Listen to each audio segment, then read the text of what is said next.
Welcome to Money on Your Mind. My name is Belinda Fuchs, wealth coach, CPA, and founder of OwnYourMoney.com, a financial coaching and education company. At OwnYourMoney.com, we help people make more money, save more money, and stress less about their money. We understand that money is on your mind, and how can it not be? It is everywhere. We have magazines, we have the Wall Street Journal, it's the headlines, it's on TV. So today we're here to help you thrive, not just survive through these turbulent times. Today's topic is making budgeting bearable, and actually even fun. So welcome to our show. Many people are feeling the pinch right now and struggling to make their finances go even farther.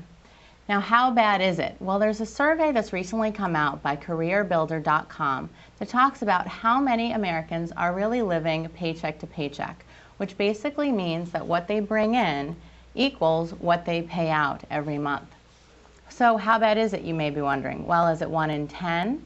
Is it 1 in 5? Is it even 1 in 3 of us that are living paycheck to paycheck? Well, this survey says that it's actually almost half. It's 47%, up from 43% last year, of people who are actually living paycheck to paycheck. What does that mean? It also means that these people are about a month away from serious financial challenge. So next question you may be asking yourself is money the answer? Well, it also shows that a little bit, but not entirely.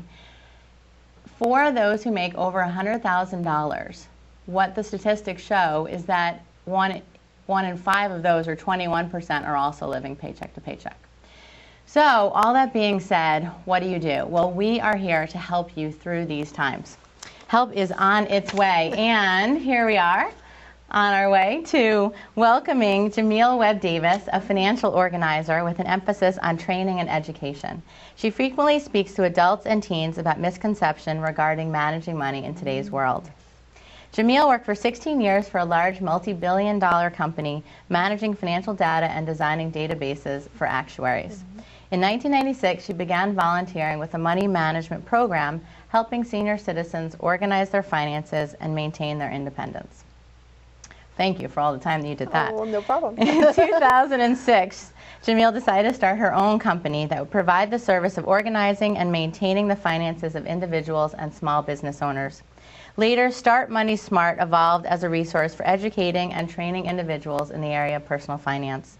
This organization emphasizes teaching the basics of personal finance with the belief that the accumulation of wealth does not necessarily provide the information we need to manage our money. Very true. You can find that at startmoneysmart.com. Jamil lives in Medford, Mass. with her husband and young son. Yes. And we also, so welcome here today. Thank we you. also have the pleasure of having Karen Bowen here with us too. Karen is a professional muscular therapist and esthetician who works at Emerge Urban Resort Spa, right? And you live in Woburn. Yes. And you've worked in the spa industry for 15 years, and you've recently taken great strides in empowering yourself and managing your money. So we're happy to have you here today too. Thank you. There's definitely a component of having our viewers see what we talk about in action and really get the idea that if you can do it, they can do it.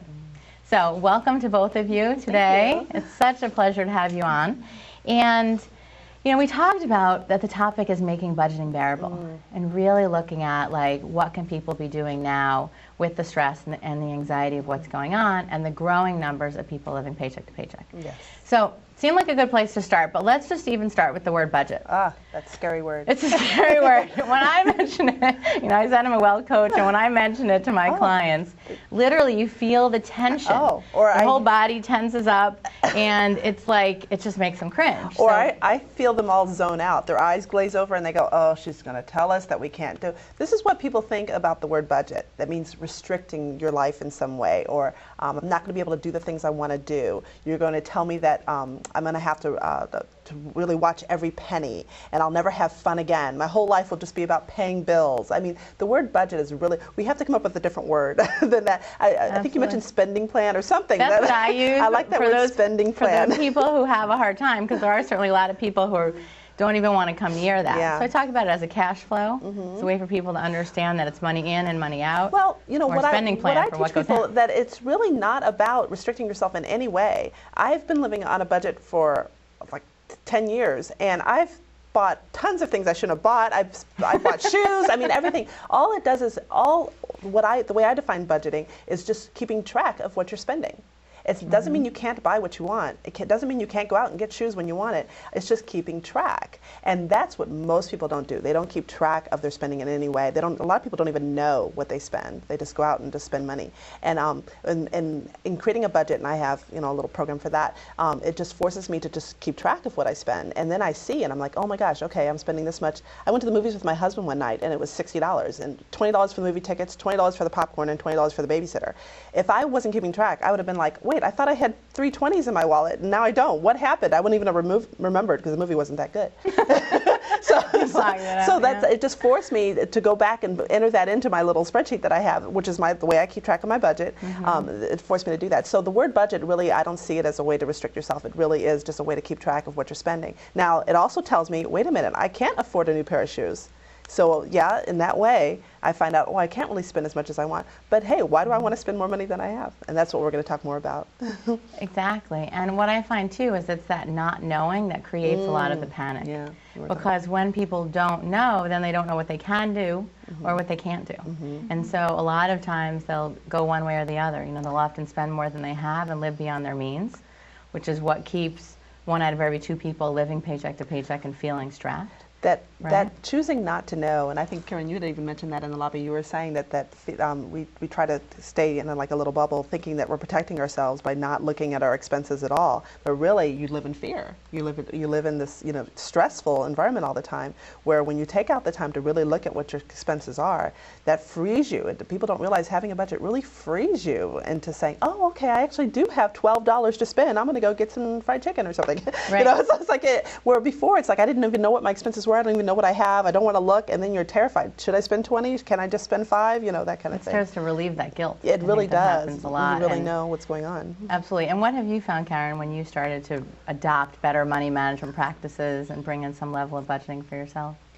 I feel that I'm more present and calm and not stressed about money, because when I have a budget and I face the reality of my figures, then I can start to negotiate with myself. So I'm going through the process of negotiating the difference between what I have to spend money on, so the have to expenses, and the choice expenses. For example, I gave up the garage at the apartment complex where I'm renting. Oh, okay. Because I'm looking at, do I want to lock myself in and have expenses so high that I need to work 7 days a week?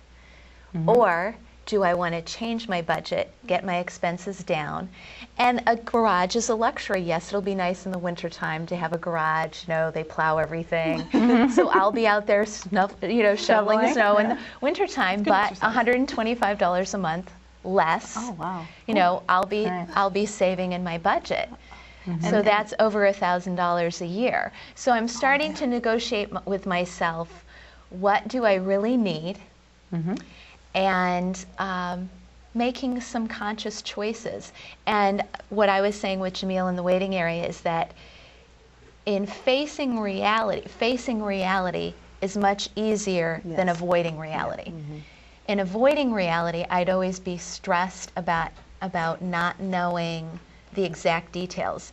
Now I have a daily timer for time management. I schedule, all the hours that I'm at work, every appointment in my life, and a Franklin daily timer. Then I have a Franklin daily timer also that I'm going to chart my online bill paying expenses in. So I will know every month of the year when I'm paying my Comcast bill, when I'm paying Verizon Wireless. And just having those systems, I feel relaxed. It doesn't mean that every single loan is paid yet, but I'm responsibly managing the bills that I have. Therefore, my whole life is working much better than having a stack of bills that isn't organized and maybe paying a bill late.